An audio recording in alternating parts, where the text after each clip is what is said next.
Howdy folks, monthly update for the month of August. Technically we're still in August, it is the 31st of August as I sit here recording this, but the Rugby World Cup is itching its way closer, and yeah, I've got a jersey here that I'm kind of keen to crack open, and yeah, go through some stats and thanks, and talk about some Rugby World Cup related stuff, folks, because it is just around the corner. This is genuinely the best time to be a rugby fan. This is the calm before the storm.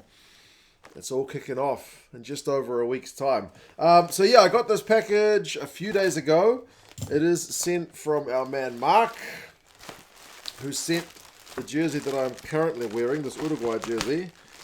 He basically said, are there any jerseys for the Rugby World Cup teams you couldn't find or you don't have? And I said, there's only one team that I've been unable to get a hold of. I haven't seen any shops selling their jerseys that ship to New Zealand. And this is the same fellow that sent the Portugal one as well. And that jersey was Romania. So Marc somehow, I don't know how you did it, man, but managed to get himself a hold of this Romanian rugby jersey. Man, they've been getting some hidings recently, so it'll probably be just the pool stages we get to rock this guy. But man, that's amazing, Marc. I genuinely don't know how you do it, man. But yeah, much appreciated. Looking forward to representing all the countries at the World Cup as best we can.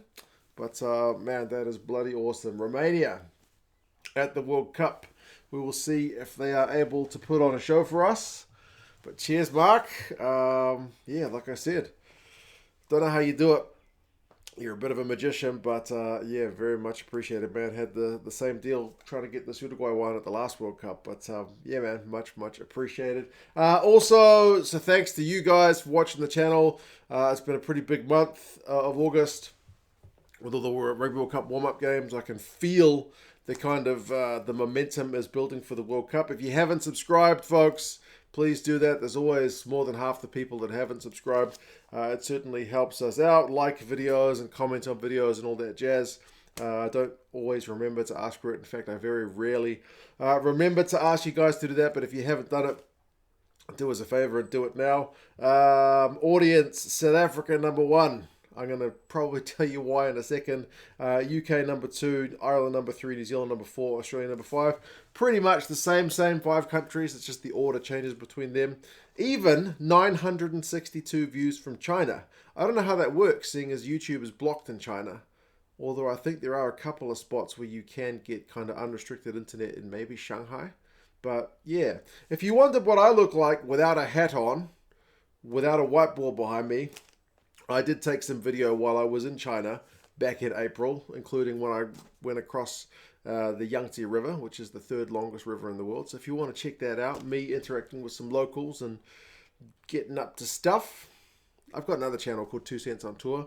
Check it out if you're interested. If not, then we'll get back to rugby. But yeah, 962 views from China. Pretty random. 92% male. But biggest video of August, goodness gracious me, the 2nd most viewed 2 Cents Rugby video ever was the match review of the Springboks demolition of the All Blacks.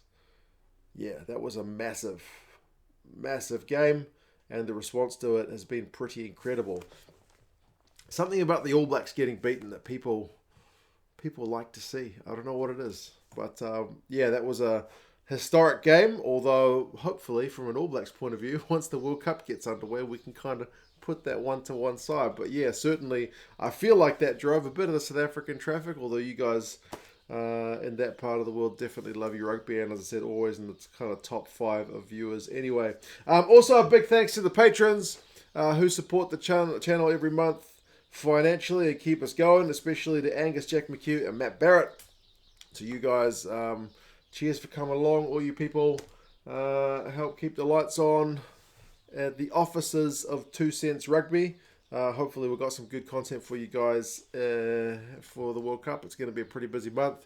If you want to check out Patreon, there's a link down in the description. We talk about a bit of news and Super Brew stuff and whatnot down there. Also, if you haven't checked out the depth charts, check those out. Those could be pretty interesting because I feel like there's some good information about the way the squads are stacking up and how stable they are, or how kind of young they are and whatnot. I'll put a link up there.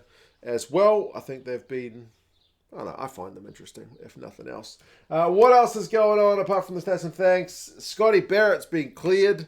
He's cleared for the opening game against France. That one seemed like a bit of a divisive one. I'll admit, as an All Blacks fan, when I first saw it, I was like, that is idiotic, but I never thought it was a red, and that's maybe me just having my All Blacks a bit of bias on.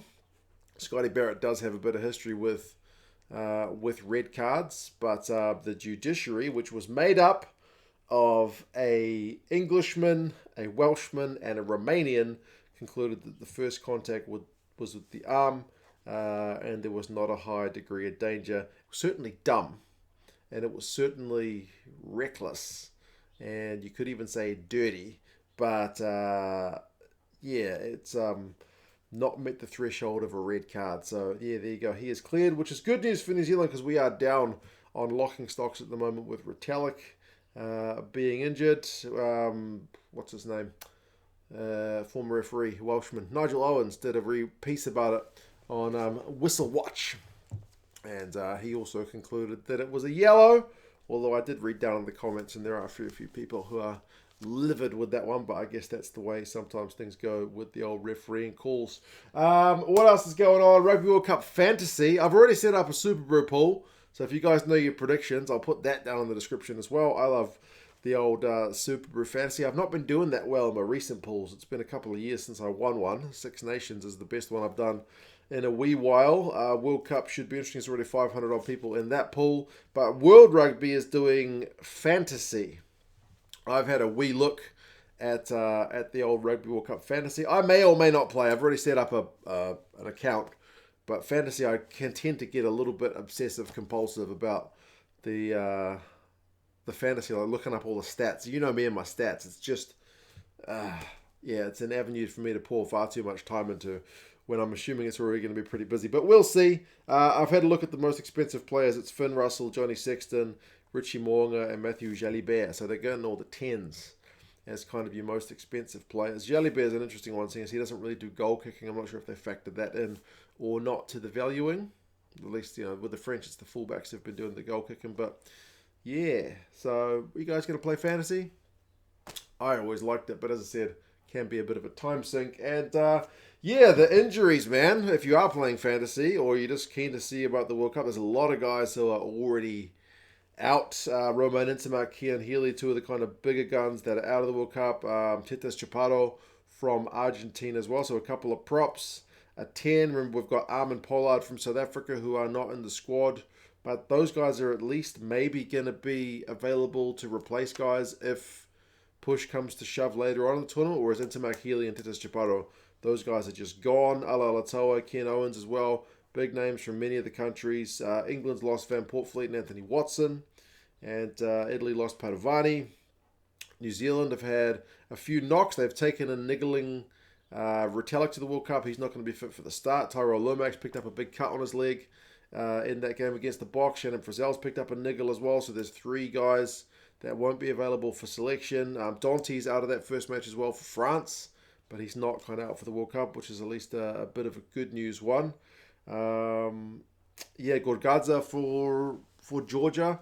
He's been taken to the World Cup with a bit of a niggling injury as well. So, yeah, man, that's certainly not an exhaustive list, but the injury lists, they're getting pretty long. But I guess that is the nature of the beast. If there's anyone else who's injured, let us know. There's a bunch of other guys who I haven't mentioned who were ruled out long before the World Cup. But, also got a podcast if you guys haven't listened to it. 2 Cents Gets Distracted with Tony from Distracted Sports. We talked about the South African win over the All Blacks the other day and all the other warm-up games. We'll likely be doing some kind of preview for the tournament this weekend. If you guys are looking to pick up some rugby gear, like our man Marc did, although they don't sell the Romania jerseys as far as I'm aware, but Lovell Rugby, I'll put them down in the description as well. They're an affiliate of the channel. They've got heaps of rugby gear if you want to get yourself some kit before the start of the Cup. But, that's it. Pretty much it, folks. Last monthly update before the start of the World Cup. So cheers again to Marc for the jersey. Cheers to you guys for watching, liking, subscribing, all that good stuff. Cheers to the patrons. And yes, Rugby World Cup, not far away. You guys take care, and I'll talk to you guys again soon. See you later.